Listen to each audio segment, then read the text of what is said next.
assistant to all the speakers. Actually, I didn't say that.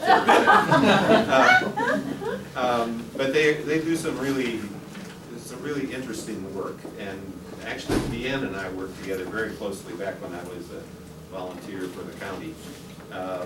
So Deanne McCann is the Director of Economic Development for the county, and she does a lot of other things as well, but we'll let her talk about that. And Jariah Walker is the assistant? No, I'm the Senior Economic Development Analyst. Okay. For the city. Okay. And we're going to find out some really interesting things from them. We are going to ask them to talk for about 10 minutes each. Sarah's going to hold up signs that tell you where you are, and after that she'll come up and beat you about the head and shoulders if you don't stop. No, I won't. And then we will end also, so we'll have a lot of time for questions, is what I'm trying to say, questions and comments.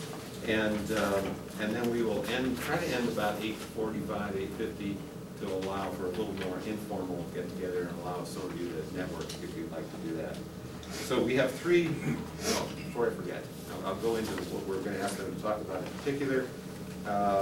Next week, please come also. We're talking with our county and city clerks about taxes, licenses, and elections.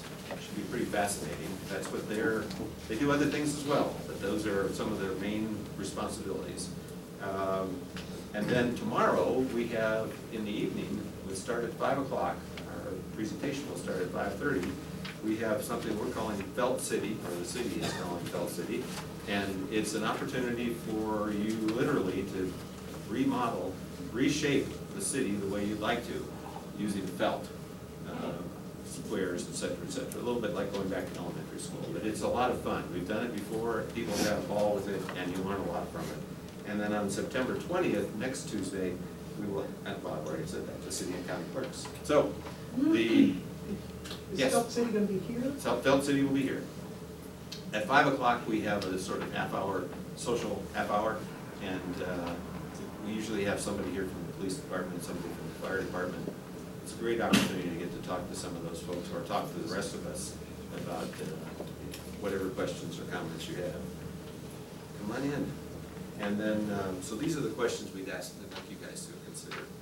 What tools, mechanisms, or funding sources or funding sources can your entity use to incentivize economic development? So how do you do what you do, basically? What are and where are and what are enterprise zones or economic opportunity zones or urban renewal areas, and why are they important? And then what are the key reasons businesses move here or expand here? And what are some challenges in bringing new businesses here or maybe in keeping businesses here? So I think you don't have to stand. You can sit like the rest of the audience. And Deanne, I think I'll let you have pride of place. Great. Thank you both for being here. Thank you. Yes, very much. As Dave mentioned, my name is Deanne McCann. I'm with El Paso County Economic Development Manager. And I guess we'll just jump into the questions. Although I'm going to preface it real fast, the city and the county are very different on economic development, and we're structured very differently. El Paso County's Economic Development Office also works with community development block grants and affordable housing. So while we have a staff of 5, we really spend the smallest amount of time probably on economic development, true economic development. Counties don't actually have a lot of authority when it comes to economic development. We have very little incentives. We're statutory, we're an arm of the state. So we get to do what the state tells us we can do, and that's about it. Sometimes we'll try to deviate a little bit and get creative, but we have not done that very often. Currently, counties are limited really to rebating to businesses, business personal property taxes. And if you look at a tax bill for that, you'll see that it's a very small piece anyway that goes to El Paso County. The bulk of business personal property tax goes to school districts. So that neither the city nor the county get very much. And in 2000, El Paso County decided to get rid of its share of the business personal property tax in entirety. I believe the city will be doing that soon also. It's a way to tell businesses, you know, you're valued here. You don't have to apply to us. We're just automatically exempting all businesses from the county share of the business personal property tax. It probably cost the county about $5 million a year, maybe $6 million a year to do that. But what it really did, sort of an unintended consequence of that, is that when we go to the table for a business prospect, or we have no negotiation that we can obtain. It's a given. So they're not, businesses aren't special for that reason. I'm not saying it's not a good thing that we got rid of it, but it really limits, in essence, what El Paso County can actually do. There is another component, though, that recently changed when enterprise zone statutes changed. And now any business that is creating any job, counties or municipalities, if those businesses are located in the enterprise zone, and I believe you have maps of those, and we'll talk about what those are in a little bit. Counties can negotiate with taxpayers there to rebate the sales tax that they pay or real property taxes. So far, we have not utilized that very exhaustively. We most recently started trying to use that in the case of the commercial aeronautical zone, which is, I'm sure Jariah will touch on that. And we have worked with some businesses to try to see how that works. So far, we're not finding it overly useful. Businesses don't really, in essence, pay much in the way of sales tax for equipment or whatnot. In part, much of that is exempt from county and state tax, sales tax anyway. So statutes are not very clear for us on what we can and cannot do. So one of the things that we thank the city for this also is, in the case of 2 or 3 businesses so far, large businesses, we have entered into intergovernmental agreements with the city. That's something that the statute allows us to do. And the city has helped us to rebate or credit those businesses back with use tax. We cannot do that by statute just directly. So use tax is what's paid on construction materials typically. So that can be a higher dollar volume for a especially heavy construction project. So we've done that in a few instances, and I really do want to thank the city for that. That's about as creative, I think, as we've all ever been. And sometimes we have a meeting up with, there are 10 counties, the 10 largest counties in Colorado. They have a meeting every year. That's one of the questions we want to talk to other counties about. How are you actually incentivizing businesses to come here? Counties don't collect a lot of money from businesses, so it's not like we have a lot to play with. As far as Dave also mentioned that we were going to talk about what enterprise zones are. You'll see the maps there. Enterprise zones are really state areas. So the state has 16 enterprise zones that are basically economically distressed regions where the state wants to incent businesses to locate by providing them with tax credits, state income tax credits for various activities, investing in equipment, hiring people, providing health insurance, vacant building rehab. The boundaries that are on your map there, those were recently designated beginning in 2016, again in part because enterprise zone legislation changed. And we identified areas, they have to meet certain statutory criteria, higher than average unemployment rate or lower than average per capita income. So that was the basis, the initial brush at this. We also have to limit the population in an enterprise zone to 150,000. So even if all of El Paso County qualified by virtue of those demographics, we could not have included the entire area anyway. So we focused on those areas that had, first of all, some potential for redevelopment, perhaps real instances of economic distress. We tried to incorporate much of the corridors, business corridors. We don't want to include a lot of residential areas. It has no value to those areas. Again, this is a state income tax program, so income tax credit program. The reason El Paso County actually got into economic development, or actually created its Office of Economic Development, was because we became the administrator for what was then the El Paso County Enterprise Zone. Again, there are only 16 zones in the state. Some of them are huge areas, 10 counties. Because of our population, obviously, we're much smaller. We have recently added portions of Teller County to our enterprise zone, so we're now known as the Pikes Peak Enterprise Zone. The reason they're important, Colorado is not an incentive-heavy state. We don't compete with the Texases or the New Yorks. So the enterprise zone is one of the few tools that we have when businesses actually do come to talk to us about what types of incentives might be available to them. It's a fairly busy program. We work with 200-300 businesses a year in trying to get them those credits. It's a challenge because it actually runs through the Department of Revenue, and I know y'all don't have problems with that ever, too.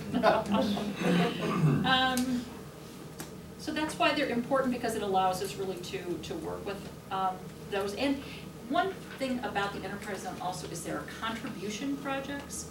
So any Colorado taxpayer can make a donation to an eligible enterprise zone project and receive an income tax credit equal to 25% of that donation.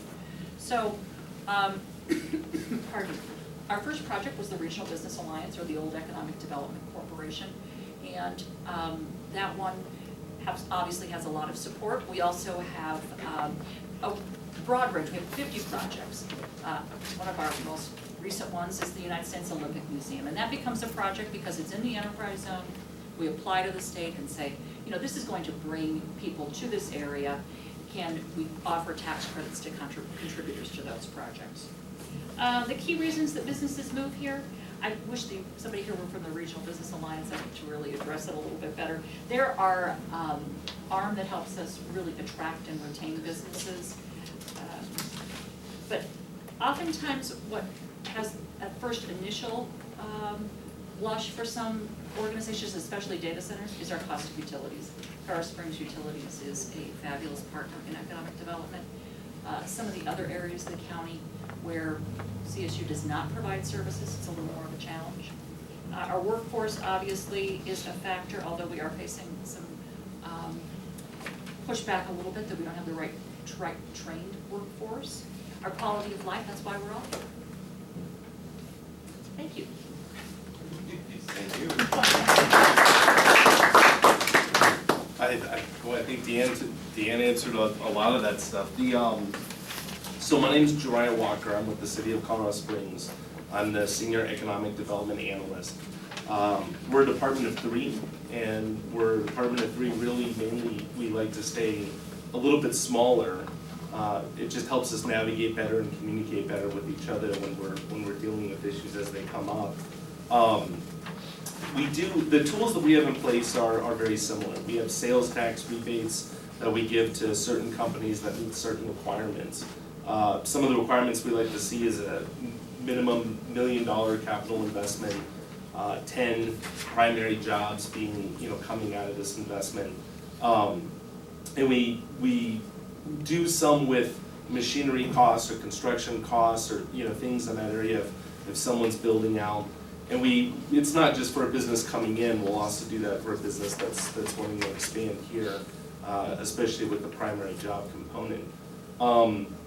We do also offer a rapid response program, and that's something that's been pretty successful, I think, from a building and development perspective. When someone's coming in to develop a project, there's so much red tape, really, I mean, that they've got to get through. There's all these fees and permit processes, and you really need not only the coordination of a city or a county, depending on where this thing is going, but you need utilities, you need the Regional Business Alliance, you need everyone around you need the fire marshal, the police, to really get a good understanding of all the different issues that are going to go on with this particular project.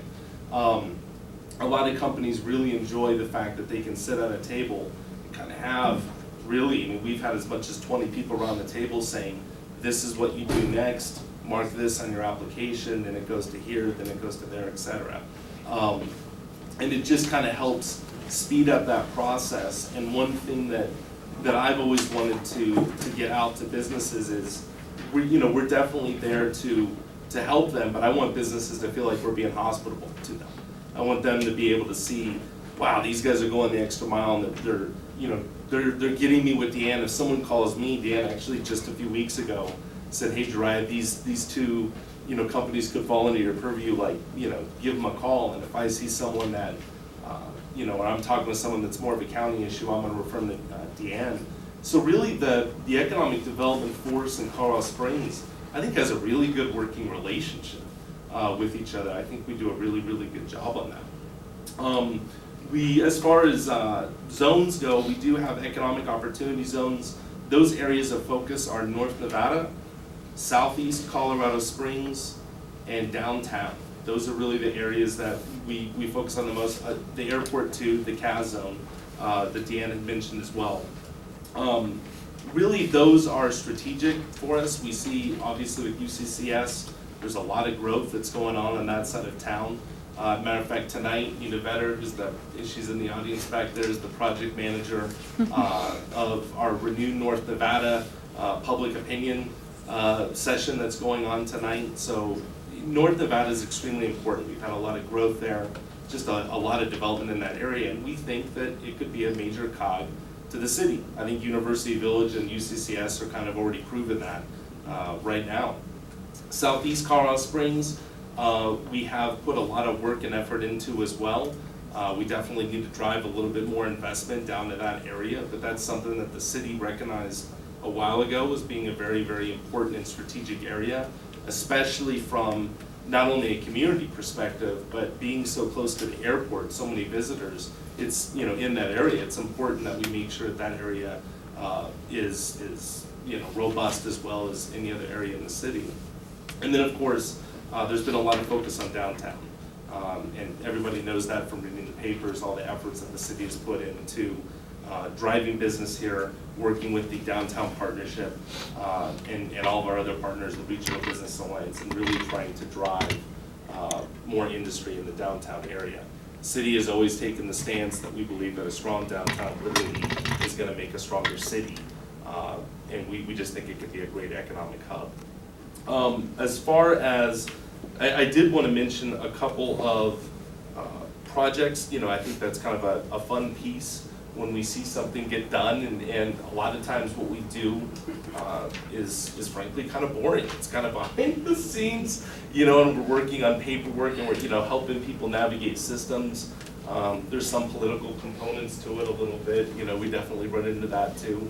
But when you see stuff come up, that's a great feeling. So when we're seeing Wolf Ranch is a great example, going up in the old abandoned hotel that was up north that just wasn't. Oh, the Great Wolf. The Great Wolf, yeah. Which is going to be, an indoor, I don't know, if you know about that or not, but it's an indoor, kind of almost an amusement park, water park plus hotel. It's going to be a great economic booster, I think, to our city. It's really going to drive, we really don't have anything here existing that can compete with it. So we're going to be driving a lot of dollars to that. We also have the Children's Hospital, St. Francis expansion that's going up north. The Penrose Hospital, Fillmore and Centennial.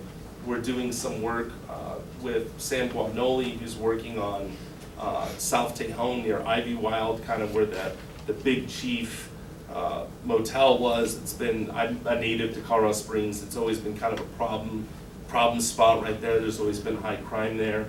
So that area is, turning into a major development. SAP data centers is a big one that's been in the paper recently. That's bringing a lot of jobs to Colorado Springs. And then, I'd be remiss if I didn't at least mention our push with the National Cyber Intelligence Center too. With economic development, I think that you have to really capitalize on the strengths of your community. And one thing, we've got a really unique value proposition here with our proximity to our military institutions, but with cybersecurity in general. We could really be one of the main cities in the entire country, if not world, when it comes to cybersecurity. I think, especially with the Internet of Things, and all the devices that are connected to the internet now, I think cybersecurity is going to be something that, for better or worse, is going to be on our minds for a long time. So, with that going up, that's going up on North Nevada, in the the Expo Center building there, kind of across from Drake Power Plant in that area. It's gonna be a great thing. Other than that, the last thing I just wanted to mention was, we do talk about capital investments and, which usually reflects around larger companies, but I do want to also say that we are starting to have a more narrow focus on small businesses and startups. One of my roles within the city is really helping grow kind of that economic gardening component to business in Colorado Springs. You gotta go and elephant hunt. You gotta bring bigger companies here. You gotta do that. But you also have to figure out ways to grow the existing businesses and companies that are right here in our own backyard.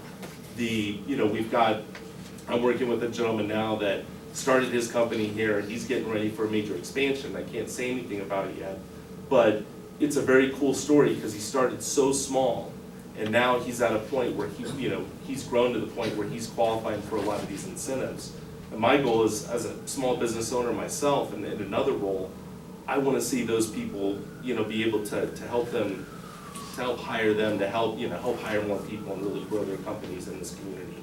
I don't want them to think that economic development is ignoring them, going forward. And so I think that's an important component too.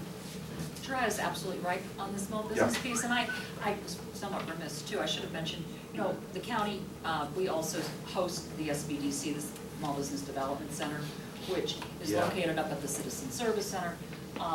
That really is very important to those existing businesses and those wanting to grow. There's also the Procurement Technical Assistance Center up there, where people can learn how to, especially federal contracting, gain those types of opportunities. I'm going to take just a minute and interrupt. Representative Pete Lee has joined us.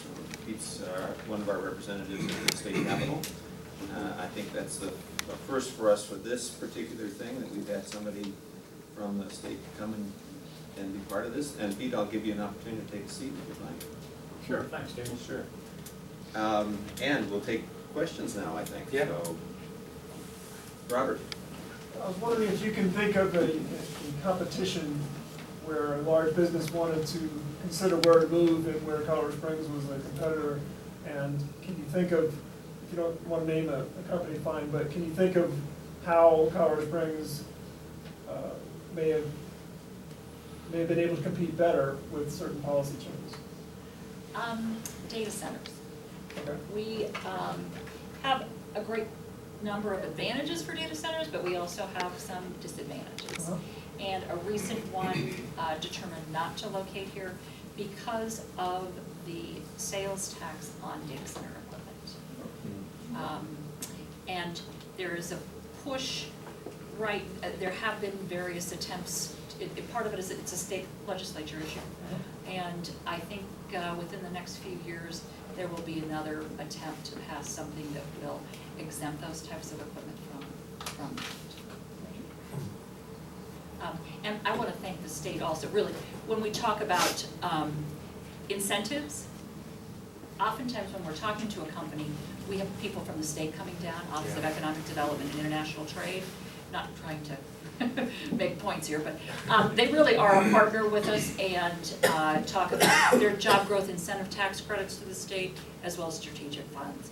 And again, we were just not an incentive for state, which is fine. I don't know that we have to be, but we rely on the state for a number of those credits. Troy, did you want to? Well, I was just gonna add on. I sometimes people say, well, why can't you offer more credits? And I think sometimes there's situations where you might be able to, but other times a lot of companies are just looking for kind of the best deal, and then they leave. Like if you can't keep that going, they'll go on to the next thing. So that's a trap you can fall into. If you keep giving it, you gotta kind of keep giving it too. One of the fascinating features about this, I think, in some ways, is the Regional Business Alliance will share with us that, oftentimes these larger companies, these are consultants who are doing that. Yeah. We negotiate, and then they never bother to take the credits. So it's a wasted time, it feels like. Jim? Dean commented about the workforce and potentially that we don't compete as well with the quality of our workforce. Could you comment about that? We have heard from some businesses lately that one of the things we push all the time is our retired military, our people coming out of the military really should be a great workforce. Unfortunately, sometimes those skills don't quite match up with what a business looks for. I also think that sometimes those businesses are a little too picky personally. That wouldn't take much to get those people to that level, but it's usually IT related, or somebody comes out with a background in tank maintenance, and they say, well, that doesn't fit with something else. We've got to do, I think, a better job of taking our vets and really making them ready. Also, I have heard some complaints, and I think maybe this is more hearsay, but that our kids coming out of high school aren't really ready for the workforce. I would imagine that's probably a trend. What resources are available to match workforce qualifications with job needs? The Pikes Peak Workforce Center has a database of all the people who are looking for jobs right now. And so if we have a company come in who has a certain skill sets that they're looking for, the Workforce Center is another one of our partners who's oftentimes at the table to talk about how many people in this sector are available to work. And how about retraining? Is there an assistant for identifying job skills and then training people to do those? So, But how effective are I think we can always be better. I think that's an area where we could always improve on. We've already got dialogue going on not only with superintendents in school districts, but also with universities and colleges as well, and talking to them about, hey, look, these positions are going unfilled. How do we better manage that? I think one of the tough things that we deal with, at least on the tech side, here, is that I was once speaking to a college class at UCCS, and I asked them, I said, Ed, out of all of you, how many of you plan on staying in Colorado Springs once you graduate? And really, there was only a couple hands that went up. And I was talking with a gentleman after the class was over, and he said, here's the deal. There's maybe 4 or 5 companies that can hire me to do what I want to do here. If I go to Denver, Greeley, or Fort Collins, or kind of up in that area, there's hundreds. And so when you talk about buying a property, meeting the love of your life, whatever, where you're gonna, put your roots in, nowadays it's not that you work for a company for 4 years, 5 years. As a matter of fact, I think a lot of headhunters will look at you and say, what's wrong with you? Why have you worked for a company so long? Why didn't you go on to the next thing? Contract work is a big deal. Every project's changing every 18 months to 4 years is not uncommon. So a lot of them are nervous that if we don't have those high profile companies that can maybe hire them here, that they're gonna go to a different place and have several companies that they can work for. So that's a whole nother issue that kind of marries with that a little bit in its own right. That's why economic gardening is so important in growing what we have here. I think we had a question back here. I think it was answered. Oh, okay, good. In the middle 90s, we started talking about the skill level of people in Colorado Springs and the fact that you didn't have the skill level to match the job. Now, we're talking about over 20 years, and there's no one who can give us specific job skills that are needed, that the children can be trained towards that in schools. I mean, I thought that's what all this, the schools, that you move away from the public schools and they become, specialized in doing certain things. But now we've been talking about this for 20 years. And has anything been done to meet it? Good Or question. am I not answering? No, you're answering the right question. I know exactly what you're saying. I mean, you're right. Okay. This is, maybe it's because things just change so rapidly. And I'm not sure this discussion doesn't happen most places.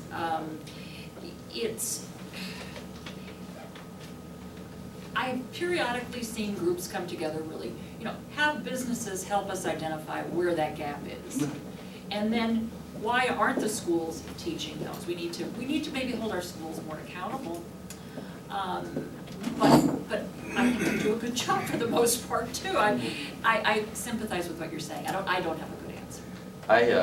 I work with a construction company, and we built out, in the last 4 years, 3 different job training programs for the schools. And there's another one, a bigger one, coming